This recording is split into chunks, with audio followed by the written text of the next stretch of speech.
Nahmaduhu wa nusalli ala rasulil kareem amma ba'du. Assalamu alaikum wa rahmatullahi wa barakatuh. And welcome back to another lesson of al-Aqida Tahawiyya. Last week we'd started the first sentence of the book itself, in which Imam Tahawiyya rahimahullah ta'ala said, هَذَا ذِكْرُ بَيَانِ عَقِيدَةِ أَهْلِ السُّنَّةِ وَالْجَمَاعَةِ. And we spent all lesson last week speaking about the word bayan, what did it encompass, and also the word aqida, what did it actually mean. And I tried to hopefully clarify that. The next sort of phrase really is a phrase which I'm sure you've heard many a time being bandied around, and this word of Ahle Sunnah wal Jamā. You know, we are Ahle Sunnah wal Jamā, we are Ahle Sunnah, and everybody seems to be saying that they are Ahle Sunnah wal Jamā. In other words, the saved sect. And how can it be that every single person is claiming that? Obviously, we accept that even though there may be slight differences when it comes to certain practices, that most of us will still fit under the broader umbrella, under the broader concept of Ahle Sunnah wal Jamā. We as Muslims aren't an elitist faith. We don't want to extradite, exile, remove people from our faith. We want to keep that faith open. Yes, we will find delinquents, we will find outliers, we will find individuals who like to draw attention to themselves, adopting strange positions for whatever reason, even though they'll claim that they were seeking ease for the community and the rest of it. But that doesn't necessarily mean just because we feel that their position is wayward, that we should try to remove them from the whole faith of the deen. That said, similarly, when individuals are having an influence upon the community, that person should be, as the word goes now, called out, or in terms of having positions which go contrary to this the Aqida itself of Ahle Sunnah wal Jamā. So how do we understand what the Ahle Sunnah wal Jamā, who the Ahle Sunnah wal Jamā are? Well, Ahl normally means people, individuals, Ahlul Hadith. Ahl is individuals who dedicate themselves to something, who associate themselves to something, who are connected with something. So that's the word Ahl. As for Sunnah, well, Sunnah should be fairly self-explanatory, but it's mentioned as al-ashab wal-munazimuna li-shay'. So it's Sunnah here ma wurida an Rasulillahi sallallahu alayhi salatu wasalam min aqwalin wa af'alin wa taqrirat. So Ahl are those people who are associated, linked to something. Sunnah are those is that ma wurida, and is which has been come to us, narrated from Rasulullah alayhi salatu wasalam, in terms of aqwal, statements, wa af'al, in terms of actions, wa taqrirat, in terms of tacit approval, meaning actions and words which were carried out in his presence and he did not speak against them, because it is in Nabi's practice that if he was to hear or see something which contradicted the Sharia, he would speak up about it. He would make a statement about it. It would not be permitted for him to remain quiet. He would speak, unless in certain circumstances he may adopt a certain approach. But when it comes to beliefs, then when it comes to these kind of things, he would not. So the first thing is those people who follow the Sunnah. Now the Sunnah is there. It is for all to see. It is clear. We find the Sunnah in the books of Ahadith. We find obviously the key books of Ahadith, Sahih al-Bukhari, Sahih al-Muslim, Tirmidhi, Abu Dawood, Nasai, Ibn Majah, which we can, those of us who studied at a madrasa will come under the kind of descriptor as Sihah Sitta, even though arguably that's not an absolute correct term to use, but that's what is used. But there's others as well, whether it's Bayhaqi, Daraqutni, and there's so many others, Ibn Hibban, and books that exist out there that still will hold within it the Sunnah. So that's the Sunnah. But also what we need to understand the Sunnah is more as a kind of fluid understanding of what we derive from there. So what I've just shared with you are the books which are the literal Sunnah recorded in them. But for those of us who studied Hadith, we may find that a certain Hadith on the face of it seems to contradict another Hadith. We also find that the ahadith of different ahkam, some are considered as mutawatir, some are considered as sahih, some are gharib, some are hasan, and of various gradings that we have as well. So it's not just a really straightforward kind of book in a nice alphabetical order where we find everything about wudu, say, by the Prophet ﷺ in one book, all there, and it all just seems to go hand in glove, dove and tail, and it's just all nice and clear and whatever. It doesn't work like that. It's a science in itself, and obviously it's not a science that we're discussing for today. That's a science for another day. For now, we're speaking about Aqida. So this is the Sunnah, and also we find is that was Sunnat Khulafa'i Rashidin. That is also the Sunnah of the Khulafa Rashidin. So those are the four companions radiallahu anhum ajma'in. So that would be, for instance, Sayyidina Abu Bakr radiallahu anhu, Sayyidina Umar radiallahu anhu, Sayyidina Uthman radiallahu anhu, and Sayyidina Ali radiallahu anhu. So those four as well, we find, for example, something which Sayyidina Abu Bakr radiallahu anhu did, which the Prophet of Allah sallallahu alaihi wasallam never did, and that was to bring the Quran together into one mushaf, into one text, in one book with a cover, so to speak. Whereas it existed, obviously, but it was all in various formats with different people, not necessarily collated together. So we wouldn't consider that to be a bid'ah. And now I introduce a new term, bid'ah. So bid'ah is an opposite, it's the antonym of sunnah. It's an innovation. And particularly bid'ah is an innovation for something where the sunnah exists. So when there is a sunnah, then to not follow that and to follow something else is a bid'ah. So if there is a sunnah way to do something, then obviously that's the way we need to adopt. But if there's a non-sunnah way, then the non-sunnah way will be called a bid'ah. There are certain things in which the Prophet of Allah ﷺ never did. So that wouldn't necessarily come under the word bid'ah. Yani, there were certain areas he never covered. So for instance, the gathering together of the mushaf, he didn't put that together in his time. But that's not something which he had said that, there's no need to gather the mushaf. Or whatever. There's no evidence to say that this was, against this. The Prophet of Allah had something against that. So let me try to give you an example of a bid'ah. So for example, when it comes to somebody who passes away, then we have ritual acts that we perform. How the body is bathed, where the body is placed, what type of prayers we do, how do we perform ta'ziyah, all those things exist. Now, if we were to start to bring something else, that we bathe the person in a different way, or we perform some other type of supplication instead of janazah, or we perform janazah differently, or we added to janazah, or we took something away, or we perform ta'ziyah differently, or we added to it, whatever, then that would obviously become a bid'ah because there is a sunnah and we avoid. But again, we digress. That again, you'll find I have a specific video on that, inshallah ta'ala, on our channel, The Only Foundation. So please look for it there. So that obviously mentions or includes that which is the sunnah. This also includes in there that which has been narrated from the Prophet of Allah sallallahu alaihi wasallam with regards to aqaid asliya and fur'iyya. So these are also have been narrated. The Prophet of Allah sallallahu alaihi wasallam also mentioned that this is what a person should believe. These are beliefs. So that's important to have. So then what we have is the Jamā. And the Jamā, the congregation, I already alluded to the four Khulafai Rashidin that are included within the Sunnah, but they're also, without doubt, definitely included within the Jamā. So this is the Ashabu Rasulillahi alayhi salatu wassalam, alladhina matu wa lam yukhalifu ma alayhi nabi. Those who passed away, but they did not oppose that which the Prophet of Allah sallallahu alayhi wasallam brought. So wa Rasulu alayhi salam anhum radin. And the Prophet of Allah sallallahu alayhi wasallam was content and pleased with them. So this would then include the companions. So even though they're inferred in the first part, the four Khulafa Rashidin are inferred in the first part, they are without doubt explicitly mentioned in the second part. So anybody who claims to follow Ahle Sunnah, or claim to be rather a person of Ahle Sunnah wal Jamā, then he must be shown to demonstrate, particularly since our discussion is on Aqaid, is to have the same beliefs as the Prophet of Allah sallallahu alaihi wasallam had, and by extension his four immediate companions, and then by further extension the companions by large, the remainder companions. And the definition was given: those who passed away and did not oppose the Prophet of Allah sallallahu alaihi wasallam, and also the Prophet alayhi salatu wasalam was content with them. Key thing there, and we need to stress that now.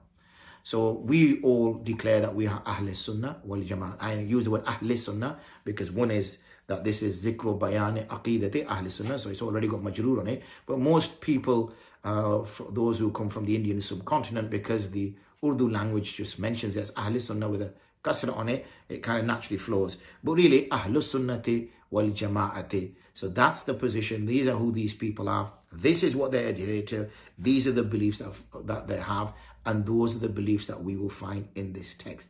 Very important to not go against what the Prophet of Allah alayhi salatu wasalam and the Sahaba radiallahu anhum ajma'in adopted. Very important. So, and you know, it can be a bit confusing. You know, I gave that, you know, I mentioned Sayyidina Abu Bakr gathering together the Musaf. But we also saw with Sayyidina Umar the fact that he gathered the men behind a single Qāḍī for the Salatul Tarawih, which again is different. Similarly, we saw that he changed the position with regards to issuing of 3 divorces, 3 talaqs in one sitting. So even though the Prophet of Allah ﷺ considered it to be 1 talaq, Sayyidina Umar considered it to be 3 talaq. And even though there were 3 in one go. And the reason was, he said, that people were honest. So when they would make a statement, which al-batta, which also had the impact of 3, or say 3, then when asked, they would say that, oh, I only mentioned the others for emphasis. Or when I said that, I meant 1. And they would be accepted because there were people of right word, you know, the best of nations are those who are next to me. Khayrul Quruni Qarni, Thumma Alladhina Yalunhum. That the best of nations are those who are next to me, closest to me, then those who come after, then those who come after. So therefore, they were honest, upright people. They did not fear that by making a statement that it could, you know, that they would lose their wives. If that's what they meant, then they would say it. They had no qualms about that. Honesty took precedence over everything. However, as time progressed and as the Muslim empire grew, and it grew very quickly, you know, very, very quickly. By the time we have the likes of Sayyidina Umar, then, you know, Islam has reached as far as the Sassanid Empire in Persia, and also as far west to Philistine and beyond. So, you know, Islam has spread very, very quickly, and as a result, many converts, many people came into Islam who didn't necessarily have the same tarbiyya that had in the golden age of the Prophet Muhammad ﷺ, and also those who had direct contact with the companions. So the first sort of 100,000 Sahaba and those who came after, they had the direct contact.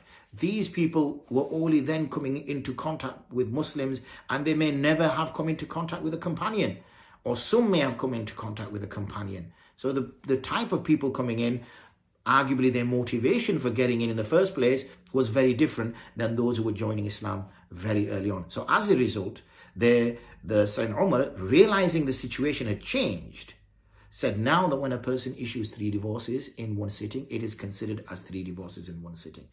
For us to take that context away and, you know, make up stuff and say, oh, well, we want to follow the Sunnah of the Prophet Muhammad, alayhi salatu wasalam, and therefore it will all be, this is nonsense. We're just following our whims and desires. We have to follow how the Sharia was developed and how that was put in place. So that should hopefully define who the Ahle Sunnah wal Jamā are. Furthermore, we can say that this means alladhina nasaru sunnah lamaskura wattabu Jamā, that they are those who assisted the Sunnah that's been mentioned, and they also followed the Jamā. They followed the consensus that was established. And this is where they get their name from. And we have, for example, mentioned in Shara of a book here, and it mentions that the Prophet of Allah, the Sunnah and Jamā is that which the Prophet of Allah and his companions were upon, which is what we've already said earlier.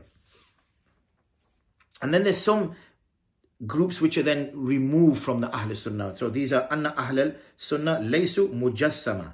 They're those who give a body to Allah subhanahu wa ta'ala, body in the sense of defining him. So this is what we call anthropomorphists, those who ascribe a human body to Allah. So they give him, and also you could say the mushabbah, those who do tashbih. They associate human behavior to Allah. They associate human movement, human characteristics to Allah subhanahu wa ta'ala. And it's the image, if I'm not mistaken, on the Sistine Chapel, in which supposedly, if I get all my facts right, Leonardo da Vinci has painted, supposedly in his view, an image of God an Adam, in which the two fingers are sort of coming close together, and then the Christian narration of God created man in his form, yani in God's form. And we see a similar narration as well in the Islamic literature, and this is sometimes misinterpreted to mean that Allah created Adam alayhi salam in his form, because Adam alayhi salam is in the best of forms, and therefore so these sorts of things we have to be very careful, never mind very careful. These are anthropomorphic views to cast the human characteristics, human behaviors, human structure onto Allah. And so this makes it very clear that these are those people who are not considered as Ahle Sunnah. And they will not be included in that. And it says even that sometimes, some of those people who follow the madhab fiqhiyya, they're also not included in the Ahle Sunnah wal Jamā. Now, it might come as a surprise to people, because this is where we got to draw our distinction between aqaid and fiqh.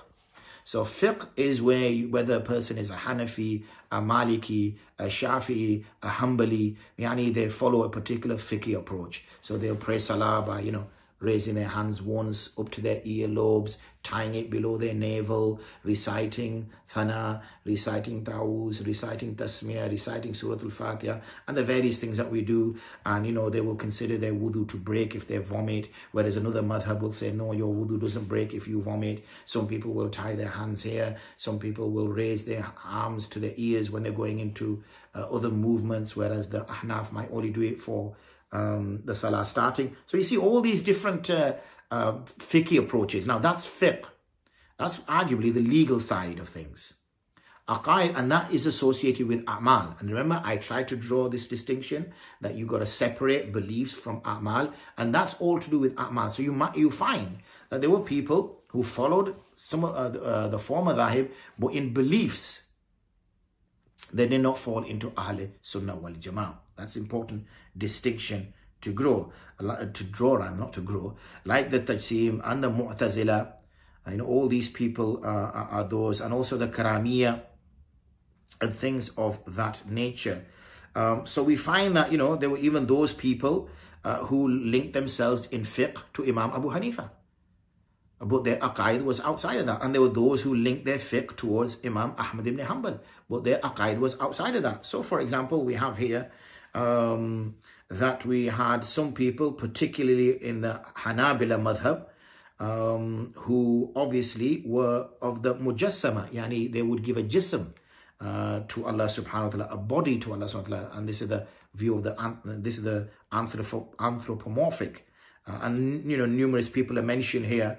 Qāḍī Abi Ya'la, Ibn Qudama al-Maqdisi, Ibn Zaghuni, Ibn Taymiyyah, Ibn Qayyim al-Jawziyya, and others who did of this particular act. So even though when it came to fiqh, they were associated with Imam Ahmad ibn Hanbal rahimahullah ta'ala, but when it came to aqaid, they were very much distinct from that. But he was not alone. We have others, for example, that are of the Ahnaf madhab, that were also very similar, and that approach is taken similarly within the Shafi, but not so much, and also in the Malikiyya, but again not so much. So this is something that one needs to understand, that this exists and it's a reality. But really, I think I've maybe just got a little bit too deep there. I apologize if I have, but really I just wanted to draw the distinction historically, because I don't really want to go into the history on the development of Aqida, because it's not really what we want to cover. For us, it's just suffice for us to understand our beliefs. One can see clearly that the a'mal and the aqaid are separate. So that brings me to the end of what I wanted to speak of today, inshallah. Next week, if you join me, we'll speak about the kind of moving into the body of the text before we get into the more details. Jazakumullah khairan. Assalamu alaikum wa rahmatullahi wa barakatuh.